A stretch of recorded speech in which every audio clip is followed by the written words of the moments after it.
Hello everyone, I'm Nitsahone, and it is Friday, so that means it's time for another MTG Top 10. I didn't run a poll this week to determine this week's topic, but a few weeks back, I had Wizards and Knights go against each other because they are two tribes that are getting a big push in the soon-to-be-released set Dominaria. And it was a close poll, so I figured I would do Knights this week since it was so close. Knights are a creature type that appears across all colors, but it is predominantly white, with black being the second most common. Knights, as a reflection of their combat skill, frequently have a keyword ability or two, with protection being a common theme across Knights from all of Magic's history. For this list, I chose to restrict it only to creatures who have the Knight creature type, instead of also including cards that create Knight creature tokens. I did this because, frankly, you guys don't want to hear me talk about Gideon, ally of Zendikar, for like the 6th time, and I don't really want to talk about him again. Suffice it to say, if we included cards that made Knight tokens, he would have been at number 1. By leaving him off the list, we get the opportunity to talk about some more interesting Knights in Magic's history. Now, a quick reminder on how I score these. Pro Tour top 8s, Legacy Championship, and Vintage Championship top 8s are worth 2 points, and Grand Prix top 8s are worth 1 point. Now, let's go to number 10.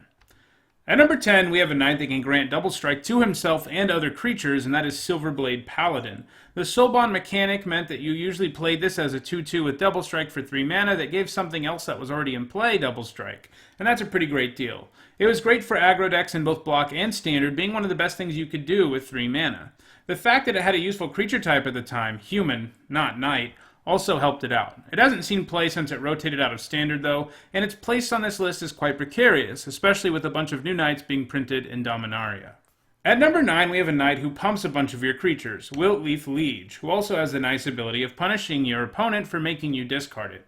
Wiltleaf Liege has been a part of a lot of aggressive decks across multiple formats. In Standard, this included both Elf and Kithkin tribal decks, along with Doran the Siege Tower decks. It also has one Grand Prix top 8 in Extended in an Elf deck, and it makes appearances in Modern from time to time, being a nice card against Liliana of the Veil especially. There it has seen play in Abzan and Hatebear decks. Discard effects are even more common in Legacy, and as a result, Wiltleaf Liege sees play there too, in Death and Taxes decks, which, like Hatebear, is a deck filled with a bunch of efficient aggressive creatures who have some particular upside against certain strategies. In the Liege's case, this means discard effects. At number 8, we have a zombie knight, Stillmoon Cavalier. Knights really frequently have protection, and in fact, as we will see later on in this list, lots of Magic's early sets had both a white and a black knight that had protection from the other color, and a keyword ability, or maybe an activated ability. Stillmoon Cavalier kind of combines all of that in one. It has protection from 2 of the better colors at removing creatures, and has some pretty good activated abilities. It first saw play in block, picking up top 8s in both Kithkin and Fairy decks, despite being neither, because of how powerful it was against some of the major removal in the format. It showed up in a lot of sideboards in Standard too because of that fact. In Fairies and Kithkin again, but also in Red-White Ajani Vengeant control decks. In Extended, where he could dodge Path to Exile and Abrupt Decay, he has also picked up top 8s out of sideboards of Vengevine and Fairy decks. While he hasn't seen a ton of sideboard play lately, if Abzan decks ever become super common again, I wouldn't be surprised to see the Cavalier, since it can dodge all the removal that deck can throw at it. At number 7, we have half of one of the original knight pairs from Magic's very first set that set the standard for pairs of black and white knights with protection from their enemy color, a tradition being carried on to some degree in Dominaria, by the way, and that card is White Knight. White Knight has good stats for today as a 2-2 with first strike and protection from a color for 2 mana. For its own time, those stats were incredible. From 1996 to 1998, it appeared regularly at Magic's highest level tournaments as one of the best things that white-based aggro decks in both Standard and Extended could do for 2 mana, with White Weenie and Red-White aggro being its most common home. White Knight got reprinted in Magic 2010 and 2011, and it proved that it held up pretty well, managing to find its way back into White Weenie aggro decks a decade and a half after its original printing. White Knight probably isn't getting reprinted in Dominaria, since they're introducing a new pair of knights that continue the legacy of Black and White Knight, and also because they've sort of retired protection. But if it ever is reprinted in Standard again, I think it would still show up in aggro decks today. At number 6, we actually have 2 knights. They're here together because they are, for the most part, functionally identical, and that is Knight of Stromgald and Order of the Ebb on Hand. The one thing they don't have in common is that Order of the Ebb on Hand, which you can see was originally printed only as a cleric, is a knight cleric, and Knight of Stromgald is just a knight. So the only difference really is that Order of the Ebb on Hand can fit into cleric tribal decks as well as knight ones. Other than that, though, the cards are identical, and they are also both part of mirrored pairs of black and white knights, though in this case, the black versions saw more play than the white ones. Knight of Stromgald has the higher score of the two and actually has the score to get to number 6, and if Order of the Ebon Hand had been given its own slot on the list, it would have been at number 10. Order of the Ebon Hand is the older of the two, being printed in Fallen Empires. From 1996 to 1997, it was a fixture on Magic's competitive scene in both Standard and Extended, finding its way into black aggro decks as well as Necropotence decks. In 2007, Order of the Ebon Hand emerged after years of irrelevance to put up 2 Grand Prix top 8s at a Legacy Grand Prix, both in black aggro decks. It hasn't done anything since then, though, despite the strong showing at that one Legacy Grand Prix. Knight of Stromgald came a year later, in Ice Age. Stupidly enough, both of these basically identical cards were in Standard at the same time, so you could pack 8 copies of them into your main board, and that's exactly what black aggro decks did at the time. It was not a good time to be playing white. The Knight of Stromgald saw play in the same decks as Order of the Ebon Hand, Black Aggro, and Necropotence, but saw a little more play in Standard after the Order rotated out, putting up a couple more Pro Tour top 8s than its twin. In Extended, they saw play in the same decks too. Why Wizards decided to print identical cards that were both legal and Standard at the same time is beyond me. Perhaps they felt that white decks were just too strong at the time. At number 5, we have another keyword ability-laden knight, Fiendslayer Paladin. While it doesn't have straight-up protection, it makes up for that a little bit by not being able to be the target of either red or black spells. In most Standard formats, those are the colors with the most efficient removal, and having the ability to dodge that was no small thing. Just to name a few of the more popular removal spells of the Standard format Fiendslayer Paladin was a part of that couldn't target it, we have Doomblade, Dreadbore, Putrefy, Tragic Slip, Abrupt Decay, Mortify, and Mizium Mortars. Even though the Paladin didn't technically have hexproof, it found its way into a deck called Bant Hexproof that planned on using a Voltron strategy, that is, stacking auras on the same creature that the opponent just couldn't deal with and winning with a huge creature with a bunch of auras. Since it was so difficult to remove, it basically had hexproof and was a good place to put those auras. It also saw play in Selesnya and Boros Aggro, as well as Blue-White Control and Esper Control. It hasn't seen any play since rotating out of Standard, and it doesn't seem like the most likely candidate to do so. At number 4, we have our first knight in a while who doesn't have protection from something, and that is Hero of Bladehold.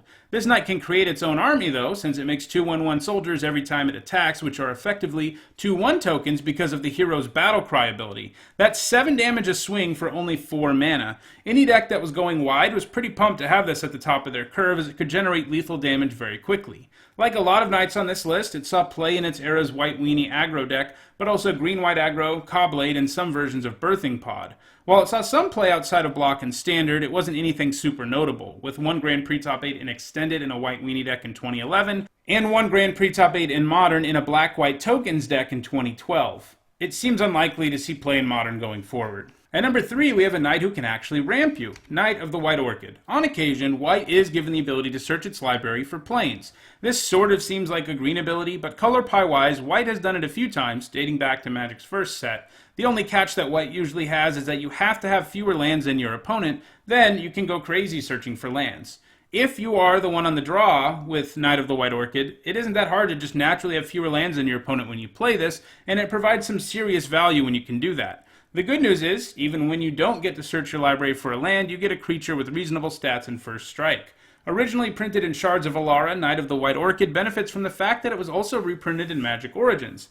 This has given it 2 opportunities in Standard, and it was comparably successful both times. First time through, it saw play in Red-White aggro decks and Kithkin decks, and the second time around, it saw play in White Weenie, Megamorph, Selesnya aggro, and Collected Company. It also saw some play in extended White Weenie decks in that format's last days. At number 2, after a couple nights in a row without protection, we return to a knight who has protection, in this case from 2 colors, and that is Mirran Crusader. It also happens to come with Double Strike. In block constructed in Standard, that protection was especially useful due to the ubiquity of removal spells like Go for the Throat.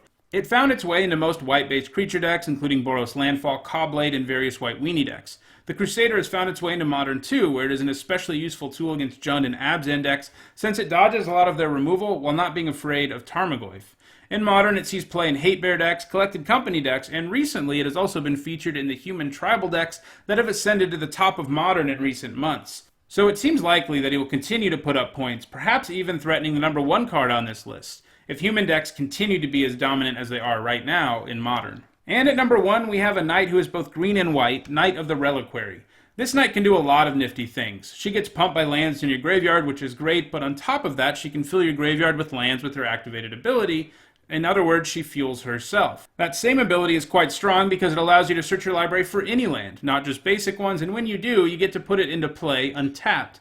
That means at the very least, she can essentially ramp you for a turn, since you can tap one plains or forest for mana, then tap the knight to search up a land, and then use that land for mana, while also making your Knight of the Reliquary larger. She saw a decent amount of play in Standard, showing up primarily in Mythic Conscription and Mythic Bant decks. She did some work in Extended too, where she was a nice fit in Dredge decks running Life from the Loam, since they already liked having lands in their graveyard, and she could both enable that and get pumped by the ones in your graveyard. But she also saw play in more traditional aggro decks like Zoo. After Extended ended, she didn't really miss a beat, moving into modern versions of Zoo. A few years later, she started showing up in Collected Company decks, and most recently, she's begun appearing in Bant aggro decks that can also attack on another axis by combining Knight of the Reliquary and Retreat to Coralhelm. The two of them together allow you to search your library for as many lands as you have, since the landfall triggers every time the Knight gets you a land, and then the enchantment can untap her again and do it repeatedly. This results in a massive Knight of the Reliquary who can end the game in a single swing. It sees play in Legacy decks too, once again in another format's Zoo deck, and in the various versions of Maverick and Stoneblade. Knight of the Reliquary, while still seeing play, is seeing less play right now than Mirran Crusader, so it'll be interesting to see if the Crusader can close the gap between them in the coming years. It all really depends on how long this Humans deck can be Tier 1 in Modern. It will also be interesting to see how the tribal focus on Knights and Dominaria affects this list in the long run. Well, that does it for this week's MTG Top 10. If you enjoyed this video, don't forget to like it and share it so others can enjoy it too. If you want to make sure you catch future MTG Top 10s, don't forget to subscribe. Thanks for watching.